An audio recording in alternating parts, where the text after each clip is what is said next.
시대를 넘어 새 시대로 윤석만의 안녕 대한민국.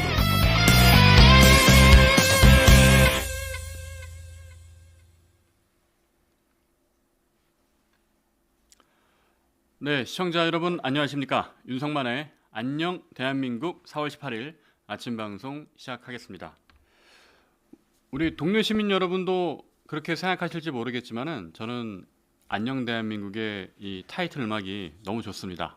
너무 뭐라 그럴까요? 좀 에너지가 모여서 우리의 길을 한동훈 대표에게 쫙 이렇게 몰아줄 수 있는 그런 기분이 들어가지고 이 타이틀 음악이 너무너무 좋습니다. 자, 오늘은 여러 좋은 그 일정들이 있어요. 일단 첫 번째는 오전에 국민 먼저 캠프에서 이제 기자회견이 있습니다. 그리고 오후에는 2시에 이제 비전 발표대회가 있거든요. 그래서 이제 비전 발표는 각 후보별로 이제 9분씩 돌아가면서 앞으로 어떻게 나라를 이끌 것인지, 이 대통령이 된다면 대한민국을 어떤 식으로 도약시킬 것인가, 그 주제를 가지고 각 후보들이 9분 동안 스피치를 하게 되어 있습니다. 그래서 후보의 아주 뭐라 그럴까요? 집약적이고 상당히 압축된 그런 메시지를 들을 수 있을 것이기 때문에 제가 알기로는 아마 유튜브에서 생중계하는 걸로 알고 있습니다. 그리고 이제 비전 발표 대회는 사실 이제 뭐 현장에는 아마 밖에서 응원하시는 거는 가능할 거예요. 가능할 텐데 이제 저희 스태프들도 인원이 제한이 있다 보니까 그래서 이날 현장 오늘은 제가 직접 한동훈 대표와 함께 이 비전 발표 현장을 제가 가기로 했습니다. 네. 그리고 오전에 기자회견은 아마 여러분이 뉴스를 통해서 이제 소식을 들으셨겠지만은 그 최재형 전 의원 영입하는 그런 기자회견이 예정돼 있습니다. 여러분 최재형 전 의원이 어떤 분인지 다 아시죠? 네. 문재인 정부에서 감사원장으로 정말 대쪽 같은 선비처럼 이제 원칙을 지키고 어떤 보수의 합리적인 정신을 실천해왔던 분입니다. 그래서 참 미담도 많아요. 최재형 전 의원이 뭐 학창 시절에 다리가 불편한 친구를 위해서 매번 이렇게 업고 다녔던 그런 그 사례도 있고 정말 이 합리적 보수, 온건한 보수의 가장 대표적인 정치인 중에 한 분이 아닐까 생각이 듭니다. 그래서 오늘 최재형 전 의원께서 한동훈 캠프, 국민 먼저 캠프에서 같이 기자회견을 예정하고 있다. 이 점 다시 한번 공지드립니다. 사실 뭐 제가 공지 안 들어도 우리 동료 시민 여러분 다 알고 계시죠? 네, 다 아시는 내용이지만 또 강조하기 위해서 다시 한번 말씀드렸습니다. 오늘은 그 세 가지 주제로 한번 말씀을 드려보려고 합니다. 그 중에 하나는 이제 최재형 전 의원에 대한 이야기, 앞서 제가 간략히 맛배기로 말씀드렸는데 그것이 갖는 의미가 무엇인가, 그 부분을 좀 깊게 살펴보고요. 그리고 그 전에 한덕수 총리의 이 대망론이 지금 불씨가 좀 꺼져가고 있어요. 그 상황을 또 좀 짚어보도록 하겠습니다. 그리고 어제 이제 페이스북 한동훈 대표의 메시지를 보면 상당히 인상 깊은 메시지가 있습니다. 그 중에 청년들이 주택을 구입할 때 LTV 제한을 없애겠다. 그리고 취득세를 폐지하겠다. 요 두 가지 정책 공약을 어제 페이스북 메시지로 한동훈 대표가 발표를 했습니다. 이 내용은 처음 발표한 거예요. 처음 발표한 거다 보니까 아마 2030 청년층 사이에서는 많이 화제가 되고 있을 겁니다. 그래서 그 내용도 자세히 한번 짚어보겠습니다. 첫 번째 기사 보겠습니다. 네, 조선일보 기사인데요. 자, 제목이 뭡니까? 한 대행 거치 분명히 해야 할 때가 됐다. 그죠? 한덕수 총리가 지금처럼 모호하게 전략적 모호성으로 버티고 있을 때가 아니다. 똑바로 입장을 밝혀라. 이 조선일보의 사설입니다. 이 사설의 제목부터가 아주 직접적이죠. 거치를 분명히 해야 한다. 라는 메시지를 조선일보가 낸 겁니다. 내용을 보겠습니다. 한덕수 총리의 대선 출마 문제를 두고 논란이 계속되고 있다. 대선 출마에 대해 명확한 입장을 밝히지 않으면서 권한 대행으로서의 일거수일투족이 정치적으로 해석되고 있다. 그리고 국민의힘 대선 후보 경선에도 영향을 주고 있다. 정치권에서는 한덕수 총리가 다음 달 선출되는 국민의힘 후보를 포함해 민주당 이재명 후보에 맞설 단일 후보를 선출하는 빅텐트에 참여할 것이라는 관측이 나온다. 이 논란에 한 총리는 분명한 입장을 밝히지 않고 있다. 다만 주변에선 출마 가능성이 높다고 본다. 자, 그러면서 이제부터 조선일보 사설이 따끔하게 지적을 하고 있습니다. 지금은 대통령이 파면된 국가 비상 시국이다. 그리고 권한대행은 대통령 선거를 공정하게 관리할 의무가 있다. 그렇죠. 한덕수 총리가 뭘 해야 하는지 정확하게 사설이 짚어주고 있습니다. 그러면서 한덕수 총리가 출마를 염두에 두고 있다면 이런 중대한 역할과 책무가 모두 정치행위가 될 수밖에 없다. 그리고 헌법재판관 지명과 관세 협상 또 경제 현장 방문까지 모두 대선 출마를 위한 사전 선거 운동으로 규정해 비판을 하고 있다. 누가? 민주당이. 민주당의 비판이 일리가 있습니다. 왜냐하면 사실상 한덕수 총리가 지금 하고 있는 것들이 만약에 대선 출마를 자기 마음속에 숨기고 있는 거라면 행보인 거죠. 그죠? 그렇게 되면 이거는 또 반칙이 되는 겁니다. 사전 선거 운동으로 또 볼 수가 있는 거예요. 만약에 대선 출마를 하겠다는 마음을 먹고 있다면. 그래서 국민의힘 경선 후보들도 한덕수 총리가 부전승으로 대기하는 것은 불공정하다. 대선을 관리할 관료의 출마 자체가 비상식이다. 라고 사설은 전언을 하고 있습니다. 그래서 마지막으로 조선일보는 여론조사 결과를 실었는데요. 한덕수 총리의 출마가 바람직하지 않다. 그러니까 부정적인 거죠. 대통령 나오면 안 된다는 의견이 66%, 나와도 된다 24%라는 거죠. 그래서 조선일보는 입장을 분명히 밝혀라 라고 얘기를 하는 겁니다. 제가 누차 말씀드렸죠. 한덕수 총리가 만약에 이 대선에 나오게 된다면 그거는 불공정한 논란에 휩싸일 수밖에 없고 부전승이라는 프레임에 갇힐 것이다. 그리고 지금 한덕수 총리의 지지율이 조금 높게 나오는 것은 총리이기 때문에 대통령 권한대행이기 때문에 그런 거지. 만약에 한 총리가 직을 던지고 5월 달에 가서 국민의힘 후보 경선과 만약에 내가 단일화를 하겠다. 그런 식으로 출마를 하게 되면 지지율은 급전직하할 겁니다. 급전직하하는 게 지지율뿐만 아니라 한덕수 총리의 명예와 위신마저 쭉쭉 떨어질 거예요. 그 부분을 한덕수 총리도 잘 알고 있다.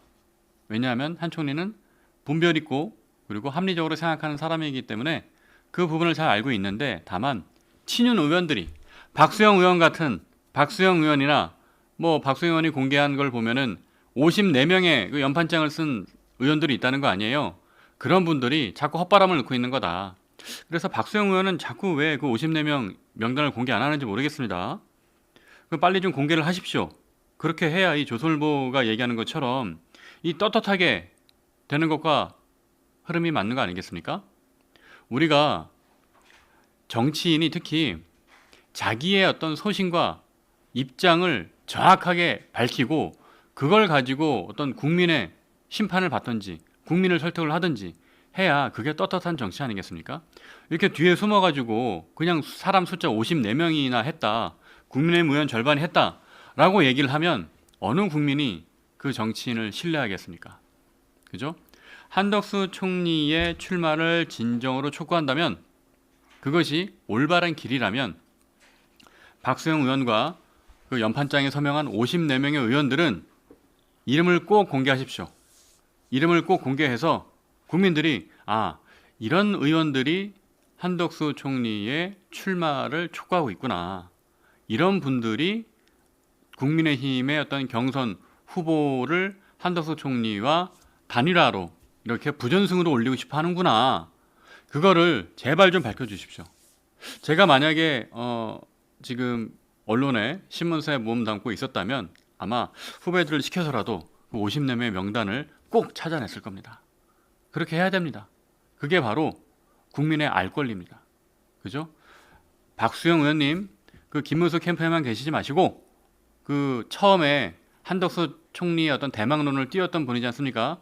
그러니까 그 부분에 대해서 끝까지 책임 정치 하시기를 간곡히 부탁드리겠습니다.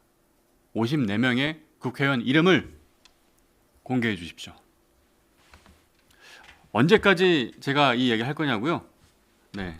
한덕수 총리한테 자꾸 헛바람 넣는 이런 행동이 끝날 때까지 저는 계속해서 54명의 국회의원 이름 공개를 요청하겠습니다. 그렇게 해야만 그것이 떳떳한 정치라는 겁니다. 만약에 여기 보니까 우리 그 시청자 여러분 시대교체님 이렇게 말씀을 해주셨네요. 54명은 박수영 희망사항이라는 겁니다. 한혜경님, 박수영 뇌 속에만 존재하는 54명. 그러면은 이 시청자 여러분의 의견은 이 54명이 실체가 없을 거라는 말씀이신 거죠? 소위 말해 박수영 의원이 뻥을 쳤을 거다라는 생각이신데, 에이 설마 그러겠습니까? 박수영 의원이 경기도 부지사에다가 또 재선까지 한 의원이신데 설마 이런 거짓말과 이런 뻥을 칠 리가 있겠습니까? 저는 그거는 뭐 절대 있을 수 없는 일이라고 생각을 하고요. 만약에 이게 뻥을 쳤다면 그거는 그러면은 정치인으로서 자격이 없는 거죠. 만약에 이게 정말 거짓말이었다면. 그렇기 때문에 저는 거짓말은 아니었을 거라 생각하고 54명의 의원들의 사명을 받았다고 하시니까 그 54명의 의원이 누군지 꼭 밝히시기 바랍니다. 왜냐하면 국민의힘 안에서는 계속 그랬잖아요. 국민의힘 안에서는 어떤 의견들이 있었어요. 탄핵에 찬성한 의견들, 그죠? 탄핵에 찬성한 의원들에 대해서 뭐 조치를 하자는 거 아니냐, 그런 얘기가 의총에서 공공연하게 나왔었고, 그리고 저는 아직도 기억합니다. 12월 그 탄핵이 있던 날 의원총회에서 뭐라 그랬어요? 탄핵 찬성표를 던진 사람들에 대해서 공개하자, 마치 이 공개 처형하듯이 그런 얘기가 있었잖아요. 그러니까 그날 의총장의 분위기가 어땠습니까? 그런 의총장의 분위기가 막 집단 린치하는 것처럼 흘러가니까 진종호 의원이 그때 뭐 이런 표현은 좀 그렇지만 진종호 의원이 약간 좀 겁을 먹었었죠. 겁을 먹어서 뭐 저는 탄핵을 찬성하지 않았습니다. 뭐 이런 식으로 이렇게 얘기를 하기도 했었고, 물론 나중에 진종호 의원은 그 부분에 대해서 이제 한동훈 대표에게 뭐 수차례 전화를 걸어서 이제 사과도 하고 다시 또 이제 그 한동훈 대표의 품으로 이렇게 돌아가기도 했습니다. 그러니까 국민의힘 안에서 계속해서 그런 목소리도 있었잖아요. 그죠? 근데 이거는 왜 공개를 못 합니까? 54명이나 되는데 54명이면은 그 한 박수영 의원의 이야기처럼 국민의힘 의원의 절반이잖아요. 그러면은 뭐 쫄릴 거 없지 않습니까? 두려울 것도 없고, 그죠? 이게 쪽수가 많은데, 그러니 박수영 의원님께서는 꼭 54명의 국회의원 명단을 필히 공개해 주시기를 부탁드리겠습니다. 이거는 합리적인 생각, 합리적인 사고를 하고 있는 보수층의 여론이기도 합니다. 너무 궁금해요. 그 54명 의원이 어떤 분들이 한덕수 총리를 그렇게 열심히 헛바람을 집어넣어서 국민의힘 경선 지금 이제 막 시작되고 있는데 이 국민의힘 경선 시작되는 것에 이렇게 재를 뿌리려 하는가, 그죠? 해당행위인 거죠, 그죠? 이 부분에 대해서는 박수영 의원님께 제가 끝까지 계속 요청을 드리도록 하겠습니다. 자, 동아일보 사설도 볼게요. 아까 조선일보 사설과 내용이 다르지 않습니다. 그러니까 동아일보도 뭐라 그러냐면 안정적 관리자의 소임을 잇고 불안에 축이 된 한덕수 총리 대행. 자, 박수영 의원님, 왜 이렇게 한덕수 총리님을 욕보이는 겁니까? 네? 왜 한덕수 총리님한테 자꾸 헛바람을 집어넣어가지고 조선일보 사설, 동아일보 사설, 이 보수 신문들의 사설로부터 왜 한덕수 총리가 이렇게 희화되게 만드는 것입니까? 한덕수 총리는 가만히 있었잖아요. 본인이 출마하겠다고 했어요? 본인이 대통령 나가고 싶다는 얘기를 했어요? 안 했잖아요. 왜 가만히 있는 사람 붙잡고 계속해서 이렇게 헛바람을 넣는 겁니까? 그리고 이 한덕수 총리의 대망론이 또 나오게 된 배경 중에 하나가 그거죠. 트럼프 대통령과 전화통화하는데 트럼프 대통령이 한덕수 총리한테 물어봤다는 거 아니에요. 대선 출마할 거냐고. 잘 한번 생각해 보세요. 이게 무슨 뭐 윤석만이가 뭐 우리 저 아버지하고 통화하는 것도 아니고 이런 내용이 어떻게 공개가 됩니까? 여러분 한번 생각해 보세요. 두 나라 정상 간의 대화예요. 물론 한덕수 총리는 대통령은 아니지만 지금 그 대행을 하고 있으니까 트럼프 대통령과 통화를 한 거는 두 나라 정상 간의 대화예요. 그죠? 한국과 미국의 대통령 간의 이 전화 통화 내용이 밖으로 샌다는 것은 이건 엄청난 어떤 기밀이 유출되는 거 아닙니까? 시청자 여러분 어떻게 생각하세요? 한국과 미국 정상 간의 대화 내용이, 전화 통화 내용이 이렇게 밖으로 샌다는 게 이 가능한 일일까요? 이게 우리가 상식적으로? 그러면 누군가 흘린 거죠. 그죠? 누가 흘렸겠어요? 한덕수 총리와 트럼프 대통령 간의 전화 통화 내용을 누가 흘렸겠어요? 상식적으로. 트럼프 대통령이 흘리진 않았겠죠. 예, 트럼프 대통령이 이걸 뭐 굳이 뭐하러 흘렸겠습니까? 그러면 한덕수 총리 주변의 누군가가 그 전화 내용을 일부러 기자한테 흘린 겁니다. 이 기사의 내용, 이 기사가 제가 알고 있기로는 아마 중앙일보 단독 기사였어요. 중앙일보 단독 기사니까 뭐 아름아름하면 그 출처가 어디서 나왔는지 대충은 찾아갈 수 있을 거예요. 그러나 기자들은 취재원을 보호해야 하는 의무가 있기 때문에 기자들은 그 취재원이 누군지는 아마 끝까지 밝히지는 않을 겁니다. 저 또한 그랬고요. 네.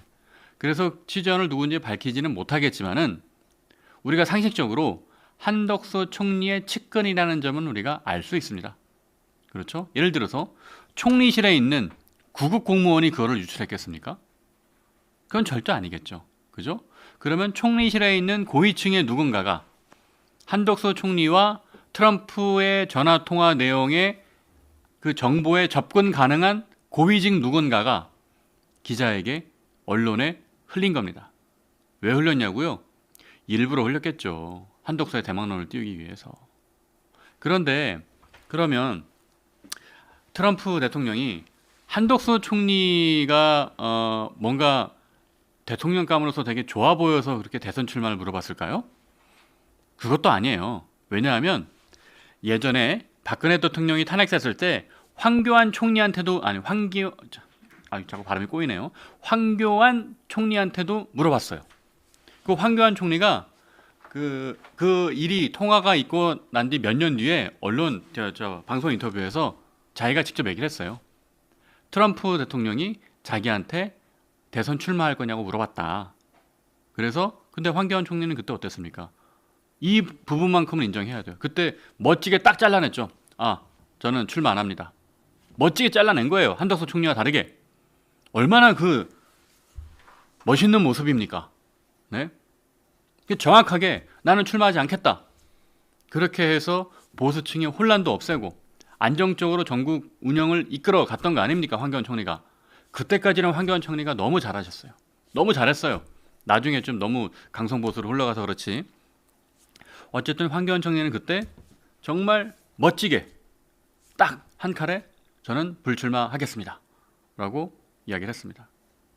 제가 이 말씀을 드리는 이유는 황교안 총리한테도 트럼프 대통령이 대선 출마할 거냐라고 물어봤다는 겁니다. 그리고 황교안 총리의 이야기는 트럼프 대통령이 호기심이 많대요. 자기가 통화해본 결과. 그래서 이것저것 궁금하면 다 물어본다고 합니다. 그래서 한덕수 총리에게 대선 출마할 거냐라고 물어본 거는 별 뜻이 아니었다라고 우리는 유추할 수가 있는 겁니다. 왜? 황교안 총리한테도 물어봤잖아요. 한덕수 총리한테만 유독 물어본 건 아니니까. 그러면 말씀을 정리드리겠습니다. 자, 한덕수 총리와 트럼프 대통령 간의 통화 내용 과연 누가 유출했을까요? 이 기밀인데 두 정상 간의 대화를 그 부분을 물음표로 남겨두고 이 이슈는 여기서 접겠습니다. 네, 다음 기사 보겠습니다. 앞서 제가 이제 예고해드린 것처럼 오늘 오전 기자회견 국민먼저 캠프에서는 최재형 전 의원을 영입하는 기자회견이 예정돼 있습니다. 그리고 물론 조경태 의원도 아마 비중 있는 역할을 맡는 것으로 같이 기자회견에서 발표가 될 텐데요. 자, 두 분이 이렇게 악수하고 있는 모습 보니까 뭔가 좀 듬직하지 않습니까? 훈훈하죠. 뭐 한동훈 대표의 어떤 개혁성, 그죠? 새로운 시대를 이끌어가려는 그런 그 젊은 의지 그것과 이 최재형 전 의원의 연륜 경험에서 오는 이 안정감이 서로를 이렇게 좀 보완해주는 상당히 이제 합이 잘 맞는 그런 시너지를 내는 모습이라고 생각을 합니다. 그래서 오늘 그 기자회견에서는 최재형 전 의원이 이제 한동훈 대표에게 좀 큰 힘을 실어주러 오는 그런 이제 역할을 할 겁니다. 최 전 의원은 이렇게 이제 언론에서 인터뷰를 또 이야기를 했네요. 비상계엄 문제에서 국민이 보기에 상식에 맞는 선택을 한 후보다라고. 자, 그리고 이제 이 최 전 의원은 이 기자와 통하면서 또 그런 얘기를 했습니다. 한 후보 쪽에서 나라를 구하는 길에 같이 가졌으면 좋겠다고 했다. 그리고 현 상황에 대한 당의 철저한 반성과 범보수를 아우를 수 있는 통합의 정치, 미래를 얘기할 수 있는 후보라고 생각을 해서 같이 가기로 했다. 그리고 한동훈 대표에 대해서는 비상계엄이 이번 대선의 원인을 제공했다. 이 문제에 관해서 그래도 국민이 보기에 상식에 맞는 선택을 했던 후보라고 판단한다.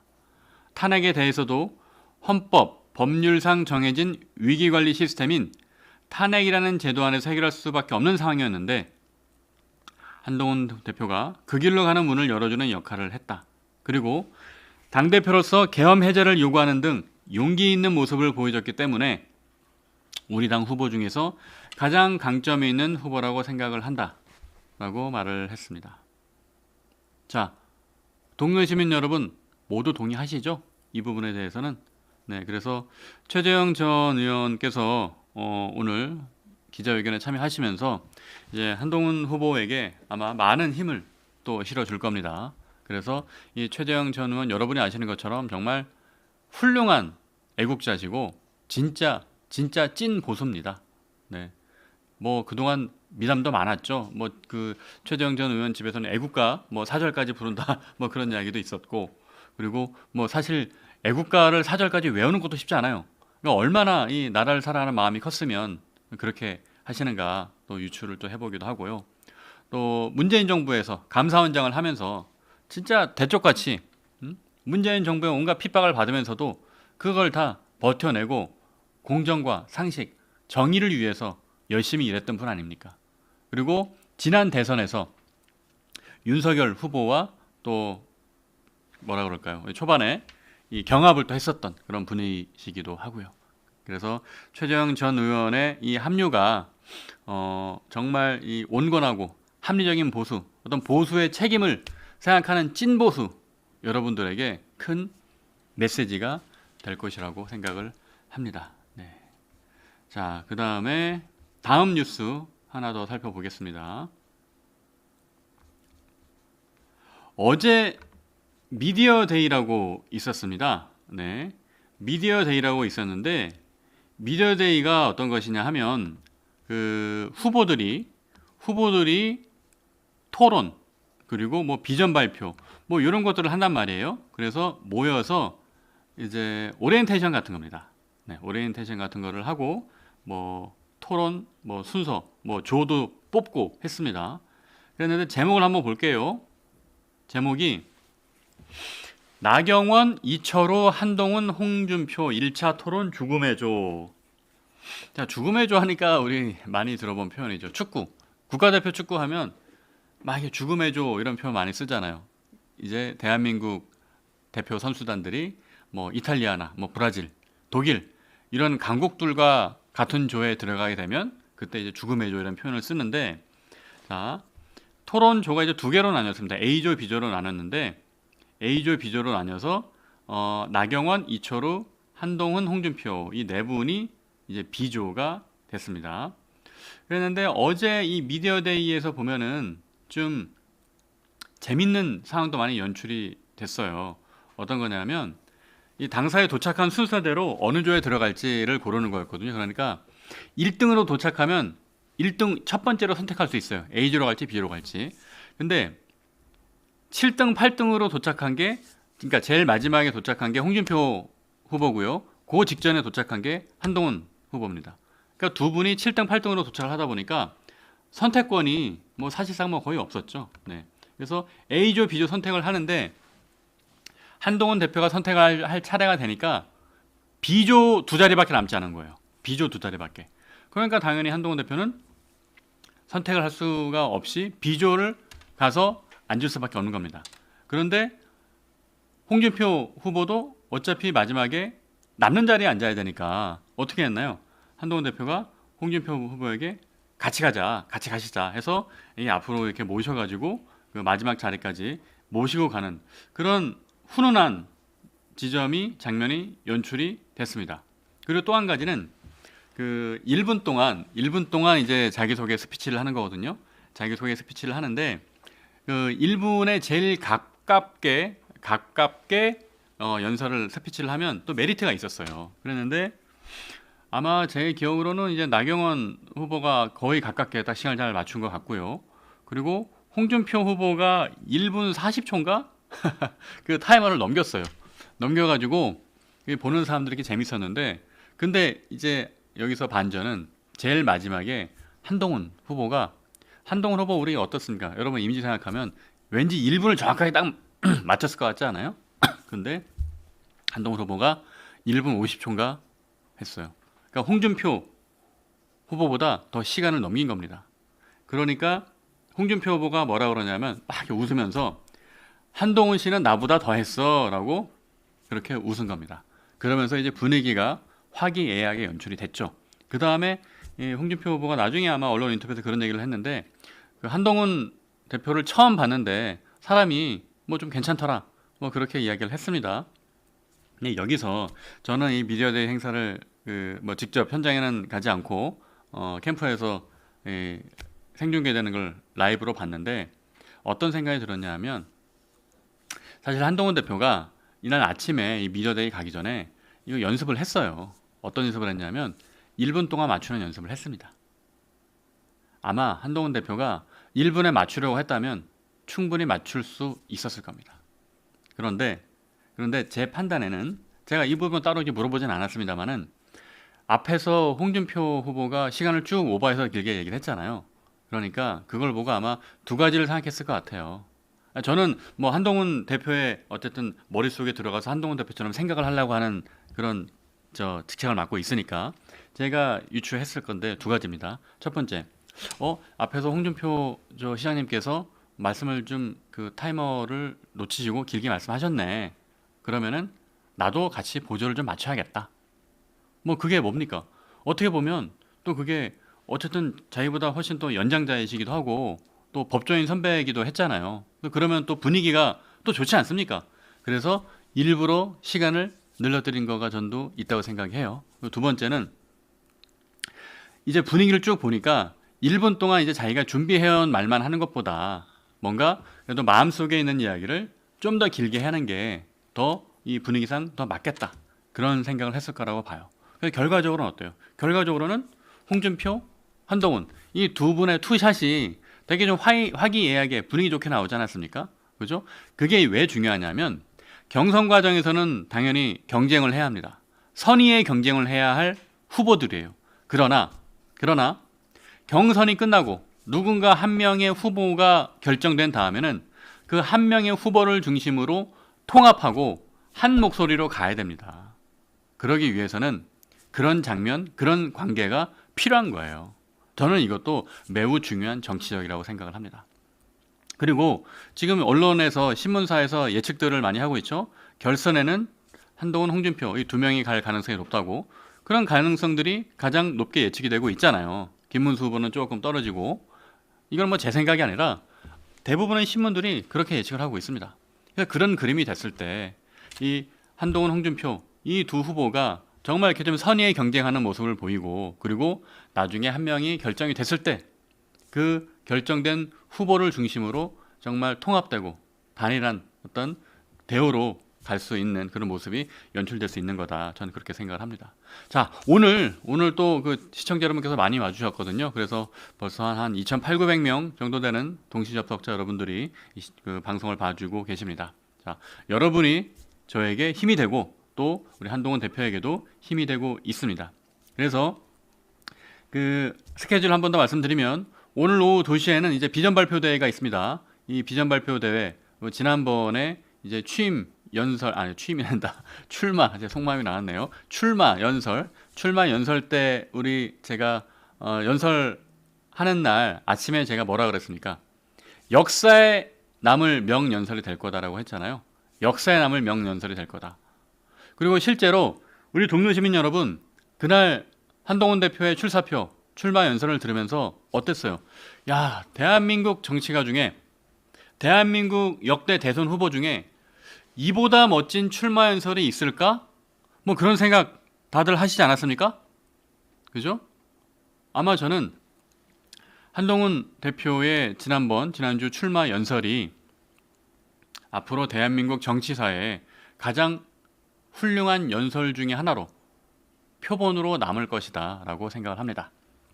그리고 오늘 비전 발표대회는 이제 9분 동안 9분 스피치를 하는 거거든요. 그 파워포인트로 만든 PPT 자료를 띄워놓고 그래서 그 9분 스피치도 압축적으로 한동훈 대표가 지향하는 대한민국의 미래를 담고 있으니까 그 부분도 같이 여러분께서 관심 깊게 봐주시기를 부탁드리겠습니다. 자, 그리고